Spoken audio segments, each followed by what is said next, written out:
இன்றைய புனிதர். கொடுங்கள், உங்களுக்கு கொடுக்கப்படும். அமுக்கி குலுக்கி சரிந்து விழும்படி நன்றாய் அளந்து உங்கள் மடியில் போடுவார்கள். நீங்கள் எந்த அளவையால் அளக்கிறீர்களோ அதே அளவையால் உங்களுக்கும் அளக்கப்படும். இறையேசுவில் பிரியமான சகோதர சகோதரிகளே, இன்று நம் அன்னையாம் திரு அவை புனித தியோடோசியஸ் விழாவை கொண்டாடுகிறது. மடத்துரை தியோடோசியஸ் இப்போதைய துருக்கி நாடு எனப்படும் கப்பதோக்கியாவில் கிராசியுஸ் என்னும் இடத்தில் 423 மலர்ந்த மலர் இவர். சிறு வயது முதலே ஆபிரகாம் மீது தீரா நேசம் கொண்டிருந்தார். அனைத்தையும் விட்டுவிட்டு கடவுளை பின்தொடர்ந்த ஆபிரகாமின் செயல் தியோடோசியஸுக்கு மனதில் தாக்கத்தை ஏற்படுத்தி கொண்டே இருந்தது. இளம் வயதிலே மிகவும் பக்தியோடு வளர்ந்த இவர் ஒரு நாள் ஆலயத்திற்கு சென்றபோது அங்கு குருவானவர், நீ நிறை உள்ளவனாக இருக்க விரும்பினால் உன் உடைமைகளை எல்லாம் விற்று ஏழைகளுக்கு கொடு, பின்னர் வந்து என்னை பின்தொடர் என்ற இயேசுவின் வார்த்தையை குறித்து போதித்து கொண்டிருப்பதை கேட்டு உள்ளம் தொடப்பட்டு தன்னுடைய உடைமைகள் அனைத்தையும் விற்று ஏழைகளுக்கு கொடுத்துவிட்டு இறைப்பணியை செய்ய புறப்பட்டார். தொடக்கத்தில் இவர் லான்ஜியனூஸ் என்னும் துறவியிடத்தில் சீடராக இருந்து பயிற்சிகளை பெற்று வந்தார். அப்போதெல்லாம் இவர் முதுபெரும் தந்தை ஆபிரகாம் மீது மிகுந்த பக்தி கொண்டு அவரை போல ஆண்டவருக்காக எல்லாவற்றையும் துறந்து வாழ நினைத்தார். லான்ஜினூஸ் என்ற அந்த துறவியிடத்திலிருந்து முழுமையாக பயிற்சி பெற்ற பின்பு தியோடோசியஸ் எருசலேம் நகரின் ஆயராக உயர்த்தப்பட்டார். ஆனால் அந்த பொறுப்பு தாட்சியோடு பணி செய்வதற்கு தனக்கு தடையாக இருக்கிறது என்பதை உணர்ந்து தியோடோசியஸ் ஆயர் பதவியை உதறி தள்ளிவிட்டு கதிஸ்மூஸ் என்ற இடத்தில் துறவற மடம் ஒன்றை அமைத்து அதில் வந்து சேர்ந்த இளைஞர்களுக்கு பயிற்சிகள் கொடுத்து வந்தார். இதில் சிறப்பு என்னவென்றால், தியோடோசியஸ் தன்னுடைய துறவு மடத்தில் சேர வேண்டும் என்று யாரையும் வலிந்து அழைக்கவில்லை. அவருடைய முன்மாதிரியான வாழ்க்கையை பார்த்துவிட்டு நிறைய பேர் அவருடைய துறவு மடத்தில் சேர்ந்தார்கள். தியோடோசியஸ் தன்னுடைய மடத்தில் சேர்ந்தவர்களுக்கு வெறும் ஆன்மீக பயிற்சிகளை மட்டும் அல்ல, நோயாளிகள், அனாதைகள், கைவிடப்பட்டோரை கவனித்துக் கொள்வதற்கு பயிற்சிகள் அளித்து வந்தார். தியோடோசியஸ் உதவி என்று தன்னிடத்தில் வந்தவர்களுக்கு முகம் கோணாமல் உதவிகள் செய்து வந்தார்.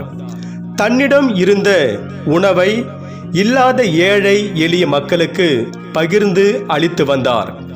இவ்வாறு அவர் மக்களின் இன்பத் துன்பங்களில் பங்கு கொண்டு அவர்களில் ஒருவரானார். இப்படிப்பட்டவர் தன்னுடைய 105வது வயதில் 529ஆம் ஆண்டு இறையடி சேர்ந்தார். தூய தியோடோசியஸின் விழாவை கொண்டாடும் நாம் அவரிடமிருந்து என்ன பாடத்தை கற்றுக்கொள்ளலாம் என்று சிந்தித்து பார்த்து நிறைவு செய்வோம். தூய தியோடோசியஸின் வாழ்வினை ஆழமாக நாம் படித்து பார்க்கின்ற போது அவர் தன்னிடம் இருந்ததை எல்லாம் ஒன்றுமில்லாத ஏழை எளியவருக்கும் வறியவர்க்கும் பகிர்ந்து கொடுத்தார் என்று அறிகிறோம். அவருடைய விழாவை கொண்டாடும் நாம் பகிர்ந்து வாழும் நற்பண்பில் சிறந்து விளங்குகின்றோமா என்று சிந்தித்து பார்க்க வேண்டும். சாரா ஊக்ஸ் என்பவர் குறிப்பிடுகிறார், எல்லா வாய்ப்புகளும் வசதிகளும் அமைய பெற்றவர்களைத்தான் இந்த உலகம் மகிழ்ச்சியான மனிதர்கள் என்று நினைத்து கொண்டிருக்கிறது. உண்மை அதுவல்ல. யாரெல்லாம் தங்களிடம் இருப்பதை இல்லாதவர்களிடம் கொடுத்து வாழ்கின்றார்களோ அவர்களே மகிழ்ச்சியான மனிதர்கள். எவ்வளவு ஆழமான உண்மை இது! நாம் நம்மிடம் இருப்பதை இல்லாதவரோடு பகிர்ந்து வாழும்போது நாம் தான் இந்த உலகத்தில் மிகவும் மகிழ்ச்சியான மனிதர்கள். சில ஆண்டுகளுக்கு முன்பாக மும்பையை சார்ந்த ஜவுளி கடைக்காரர் ஒருவர் தன்னிடம் இருந்த துணிமணிகளை எல்லாம் 5-6 மூட்டைகளாக கட்டி அவற்றை லக்னோவில் இருந்த ஓர் ஆடை வடிவமைப்பாளரிடம் அனுப்பி வைத்து அவற்றை கொண்டு குர்தா செய்து அனுப்பி வைக்குமாறு கேட்டுக்கொண்டார். அந்த ஆடை வடிவமைப்பாளர் ஒரு சில மாத இடைவெளியில் அழகழகான குர்தாக்கள் செய்து அவற்றை 10 மூட்டைகளாக கட்டி ரயிலில் வைத்து ஜவுளி கடைக்காரரிடம் அனுப்பி வைத்தார். ஆனால் அவருக்கு போய் சேர்ந்ததோ வெறும் 8 மூட்டைகள் தான். இதனால் கடுப்பான அந்த ஜவுளி கடைக்காரர் குர்தாக்கள் வந்து இறங்கிய மும்பை ரயில் நிலையத்திற்கு சென்று அங்கிருந்த ஸ்டேஷன் மாஸ்டரிடம் எல்லாவற்றையும் சொல்லி முறையிட்டு கொண்டிருந்தார். அப்போது அந்த வழியாக வந்த பிச்சைக்காரர்களில் ஒரு சிலர் குர்தாக்கள் அணிந்து வருவதையும் அந்த குர்தாக்கள் எல்லாம் தான் அனுப்பி வைத்த துணி போல இருப்பதையும் கண்டு ஆச்சரியப்பட்டு போய் நின்றார். பின்னர் ஒரு பிச்சைக்காரரை அழைத்து, இந்த குர்தாவை உனக்கு யார் கொடுத்தது என்று கேட்டார். அதற்கு அந்த பிச்சைக்காரர், என்னுடைய நண்பர்தான் எனக்கு இந்த குர்தாவை பரிசாக கொடுத்தார். உன்னுடைய நண்பர் யார் என்று அவர் அந்த பிச்சைக்காரரிடம் கேட்டபோது அவர், இதோ இருக்கிறாரே, அவர்தான் என்னுடைய நண்பர் என்றார். அந்த பிச்சைக்காரர் சுட்டி காட்டிய திசையில் ஒரு பிச்சைக்காரர் இருந்தார். அவருக்கு பக்கத்தில் 2 மூட்டைகள் இருந்தன. அவற்றை பார்த்ததும் ஜவுளி கடைக்காரருக்கு ஆத்திரமாக வந்தது.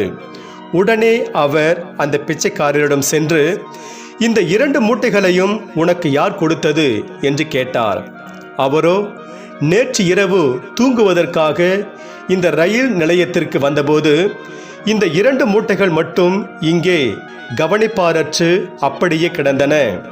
அவற்றில் என்ன இருக்கிறது என்று பார்த்தபோதுதான் குர்தாக்கள் இருப்பது தெரிய வந்தது.